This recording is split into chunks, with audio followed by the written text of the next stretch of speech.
हम सभी के लिए गौरव का पल है, क्योंकि आज मेजर अनुज सूद को शौर्य चक्र से सम्मानित किया गया है। उन्होंने देश के लिए जो बलिदान दिया उसे हमेशा याद रखा जाएगा। इस वक्त मेरे साथ में उनकी पत्नी मौजूद है। बहुत बहुत स्वागत है। मैं जानती हूँ समय बहुत मुश्किल है, पूछना अलग हो जाता है, लेकिन कैसा महसूस कर रही हैं आप शौर्य चक्र लेने के बाद में? हमें बहुत गर्व है उनके ऊपर।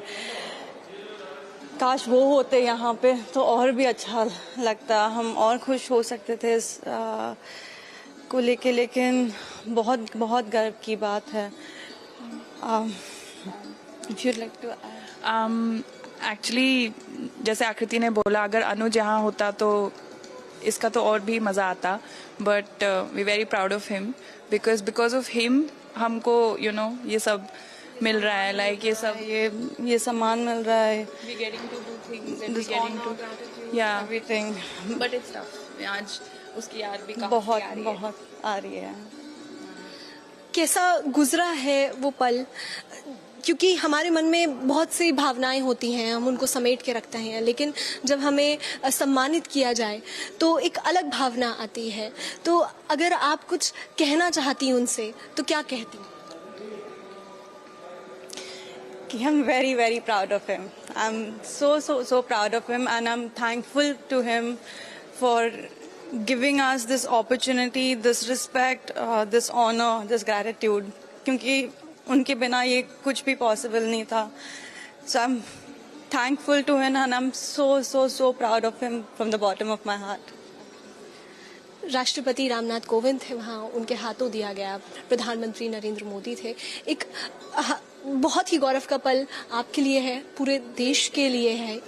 कोई मैसेज उन लोगों को आप देना चाहेंगी जिनके बच्चे अभी हैं और जो करना चाहते हैं, जिनके हस्बैंड्स हैं, उनके लिए कोई मैसेज देना चाहेंगी?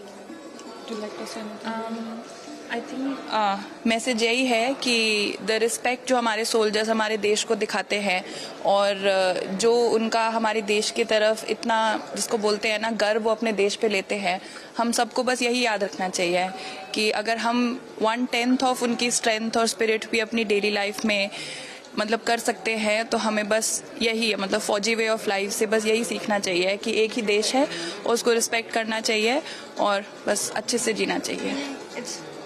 इट्स नॉट जस्ट कि सिर्फ फौजियों का उनके, इट्स नॉट कि सिर्फ उन्हीं का फर्ज बनता है कि वो देश की रक्षा करें, and as an Indian citizen it's our responsibility also कि जो भी हम अपने तरफ से कर सकते हैं, the smallest of things to contribute any way possible, वो एज एन इंडियन सिटीजन ये हमारा फर्ज है कि हम कंट्रीब्यूट करें कैसे भी करके। हम सभी का ये फर्ज है, सिर्फ फौजियों का नहीं कि वो इस देश की रक्षा करें। हम सभी का ये कर्तव्य है कि हम सभी भी उसी निष्ठा और सच्ची भावना से अपने देश से प्यार करें, जिसकी वो रक्षा कर रहे हैं, जिसके लिए वो बलिदान दे रहे हैं। ये हमारा कर्तव्य है कि उसके लिए हम भी हिफाजत करें। कैमरा पर्सन पवन के साथ श्रुतिका, दिल्ली।